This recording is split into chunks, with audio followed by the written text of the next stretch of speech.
देखिए, ये तो बहुत बड़ी खबर है। आज पश्चिम बंगाल के जो चुनाव के नतीजे आए थे मृगेन जी, इससे भी बड़ी खबर ये है कि ममता बनर्जी जो चुनाव हार गई हैं, न केवल पश्चिम बंगाल हारी है टीएमसी, बल्कि भवानीपुर और नंदीग्राम भी हार गई हैं। अब वो कह रही हैं कि मैं लोक भवन जाकर इस्तीफा ही नहीं दूंगी। और इधर 9 मई की डेट आ गई है कि 9 मई को नए मुख्यमंत्री का चुनाव होना है। पर्यवेक्षक बीजेपी ने नियुक्त किया है, और पर्यवेक्षक किसको नियुक्त किया है? गृह मंत्री अमित शाह को, जिनकी नीति, जिनकी रणनीति, जिनकी कूटनीति ने पश्चिम बंगाल में चुनाव को बीजेपी के झोली में डाला है। तो देखिए, पश्चिम बंगाल का चुनाव बहुत रोचक हो गया है। अब मतलब कुल मिला के जो चुनाव होना था हो गया है, लेकिन अब मुख्यमंत्री के चुनाव और मुख्यमंत्री के इस्तीफे की जो ये मुख्यमंत्री के चुनाव का जो मामला है, ऐलान होने का मामला, ये बड़ा रोचक हो गया है। अब होगा क्या? देखिए, इसके बाद सवाल उठता है कि अब होगा क्या, क्या हो सकता है? इंडी गठबंधन का सबसे बड़ा अलायंस कौन है, या नेतृत्व कौन कर रहा था? कांग्रेस। और ये कह रही है कि इंडी गठबंधन के सभी साथी हम एक साथ हैं। अब एक साथ हैं तो पश्चिम बंगाल में कांग्रेस ने अलग चुनाव क्यों लड़ा? ममता बनर्जी पर राहुल गांधी ने निशाना क्यों साधा? केरला में राहुल गांधी की सरकार बन गई है, यानी कांग्रेस की सरकार बन गई है। एसआईआर और ईवीएम और चुनाव आयोग पर कांग्रेस सीधे सीधे निशाना नहीं साध सकती है। अगर वो साधेगी तो इसका मतलब ये है कि केरला का चुनाव फर्जी है। तो ये फंस गया है मामला। अरविंद केजरीवाल और अखिलेश यादव साथ इसलिए आ सकते हैं क्योंकि पंजाब में चुनाव है। पंजाब में चुनाव है, इसके साथ ही दिल्ली में अरविंद केजरीवाल को एक साथ मिलेगा। अखिलेश यादव इसलिए साथ आ सकते हैं क्योंकि उत्तर प्रदेश में बहुत बड़ा चुनाव है।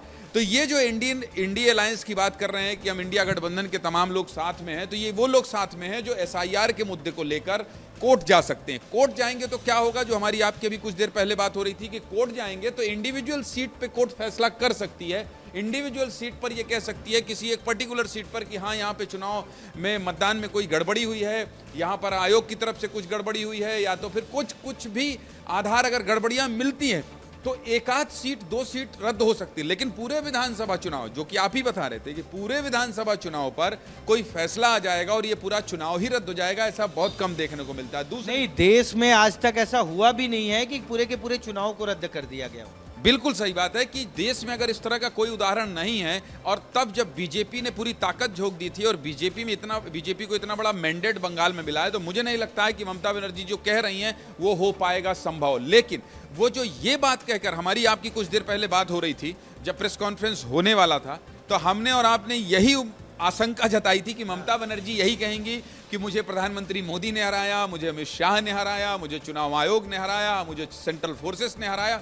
ममता बनर्जी ने वही की वही बात कही है। अभी सभी बात वही है। इस्तीफे की बात आपने कोट करके मुझसे पूछा था कि क्या इस्तीफा दे सकती हैं, तो मैंने कहा ममता बनर्जी इस्तीफे की बात तो इसलिए नहीं कहेंगे क्योंकि इस्तीफे की तरफ अगर वो जाती हैं तो इस्तीफे की तरफ पूरी खबर मुड़ जाएगी। अभी हम क्या कर रहे हैं, उनकी इस्तीफे की खबर पर ही विश्लेषण कर रहे हैं। तो कुल मिलाकर ममता बनर्जी ने एक बहुत बड़ा पेच फंसा दिया है कि लोक भवन जाकर मैं इस्तीफा नहीं दूंगी। अब अगर वहां इस्तीफा जाकर नहीं देंगी तो क्या करेंगी? इस्तीफे भिजवाएंगी, या तो 9 तारीख को, 9 मई से पहले कुछ तो करना पड़ेगा, क्योंकि जो सिटिंग सीएम है अभी, जो कार्यकारी मुख्यमंत्री कहते हैं ना इन्हें, अभी देखिए, राज्यपाल जो है वो सबसे बड़ी पार्टी को बुलाएंगे, उनकी तरफ से उनका नेता का नाम जाएगा और उसको मुख्यमंत्री बनाया जाएगा। तो ये प्रक्रिया है। ऐसी स्थिति में जो सबसे बड़ी पार्टी है, राज्यपाल उसको बुलाएंगे। लेकिन एक तकनीकी तौर पर इसकी जानकारी मुझे भी नहीं है कि अगर मुख्यमंत्री इस्तीफा नहीं देती है मृगेन जी, तब क्या हो सकता है? नहीं, उस परिस्थिति में जो सबसे बड़ी पार्टी है उसको बहुमत है, तो उसका जो विधायक दल का नेता होगा वो मुख्यमंत्री बनेगा, उसको राज्यपाल शपथ दिला सकते हैं। और अगर ये इस्तीफा नहीं देंगी तो नहीं देंगी तो भी वो मान्य नहीं होगा। फिर वही विवाद की स्थिति आएगी दावा जैसे पेश उत्तर प्रदेश करेगी में हुई थी और राज्यपाल तक वो कि, लिस्ट तो पहुंची ही होगी। कल्याण सिंह निर्वाचित और जो जगदम्बिका जनप्रतिनिधि पाल हैं, वो लोग जो जीतेंगे उनकी लिस्ट पहुंच गई होगी। लेकिन मेरा एक सवाल है, अगर ज्ञानी जी सुन पा रहे हैं और आप अगर सुन पा रहे हैं, तो मेरा एक सवाल है, तो इस समय तो जब तक शपथ ग्रहण नहीं हो जाता, नए मुख्यमंत्री का चुनाव नहीं हो जाता, तब तक। और ममता बनर्जी के साथ कौन कौन आ सकता है, जिसकी हम बात कर रहे थे ना कि आगे क्या होगा। हाँ, दीपेश कुछ कहना चाह रहे हैं।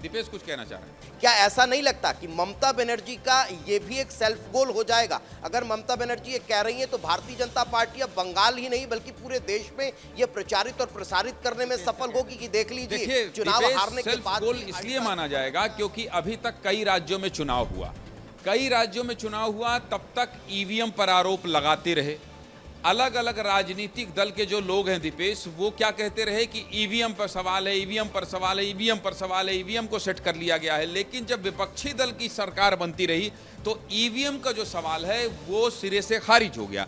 ऐसे में पिछले चुनाव में जो टीएमसी के नेता हैं अभिषेक बनर्जी, उनका एक बयान वायरल हो रहा है कि अगर किसी के पास साक्ष्य है तो वो कोर्ट जा सकता है। तो ये ममता बनर्जी के साथ मुझे नहीं लगता, एसआईआर का मुद्दा उन्होंने बताया कि 90 लाख वोट काटे, 90 लाख वोट, और राज्यों में हुआ एसआईआर, ऐसा तो नहीं है कि सिर्फ पश्चिम बंगाल में हुआ। तो ये कुछ देर की सनसनी हो सकती है, ये कुछ देर की चर्चा हो सकती है, 1-2 दिन तक खबरों में बने रहने वाली बात हो सकती है, लेकिन इतना बड़ा चुनाव पश्चिम बंगाल का जिसमें बीजेपी ने ऐतिहासिक जीत दर्ज की है और पर्यवेक्षक के तौर पर खुद बीजेपी के चाणक्य अमित शाह जा रहे हैं, तो मुझे नहीं लगता कि इसमें कुछ और आगे होना है। और ममता का ये जो बयान आया कि इस्तीफा नहीं दूंगी, क्या कार्यकर्ताओं का मनोबल बढ़ाने की दिशा में प्रयास है? क्योंकि आने वाले समय में 2 साल 2.5 साल बाद लोकसभा चुनाव होगा, उसको लड़ना है, क्योंकि सत्ता से तो बाहर हो गए। बिल्कुल सही बात आप कह रहे हैं कि ममता बनर्जी, जो आपने कुछ देर पहले कही थी, अभी कुछ देर पहले आपने ये बात कही थी कि ममता बनर्जी एक फाइटर के तौर पर अपने आप को उन्होंने स्टेब्लिश किया पश्चिम बंगाल की राजनीति में, और टीएमसी को निशाना बनाया जा रहा है। मैं कुछ लाइनें जो मुझे भेजी गई थी अभी, तो मैं वो पढ़ रहा था कि टीएमसी को निशाना बनाया जा रहा है, मतलब टीएमसी को खत्म करने की बात कह रही हैं ये।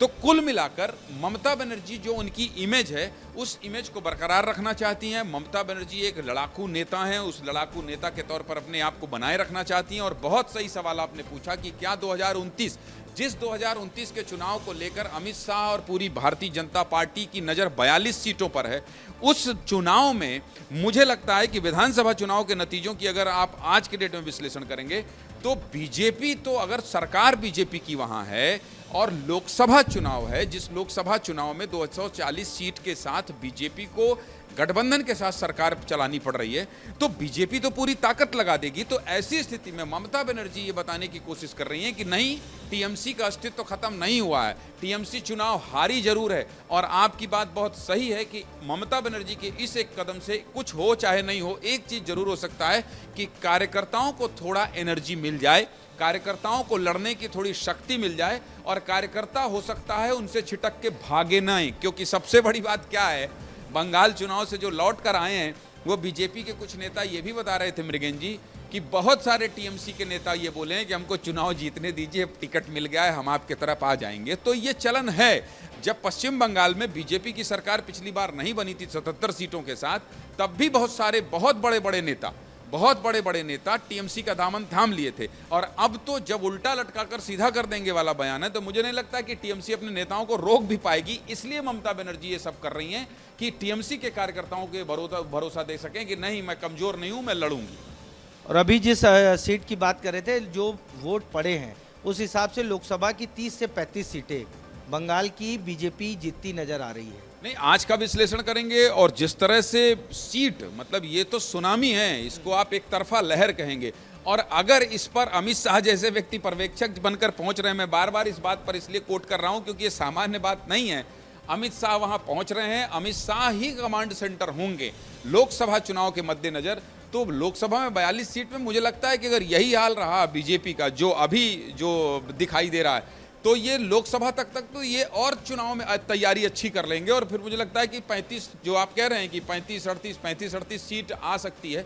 इसीलिए ममता बनर्जी की ये बौखलाहट है और कुछ नहीं है, क्योंकि स्पष्ट बहुमत, इतना बड़ा मैंडेट, इतना बड़ा जनादेश मिल गया है बीजेपी को। अब ऐसी स्थिति में आप एसआईआर पर आरोप लगाएं, ऐसी स्थिति पर आप चुनाव आयोग पर आरोप लगाएं, सेंट्रल फोर्सेस पर आरोप लगाएं, मुझे लगता है कि इन सब बातों का बहुत ज़्यादा देर तक महत्व नहीं रहने वाला। हाँ, जब तक मुख्यमंत्री का चुनाव नहीं हो जाता तब तक एक सनसनी जरूर, जैसे हम लोग कर रहे हैं वैसे सब लोग चर्चा जरूर करेंगे मृगेन जी।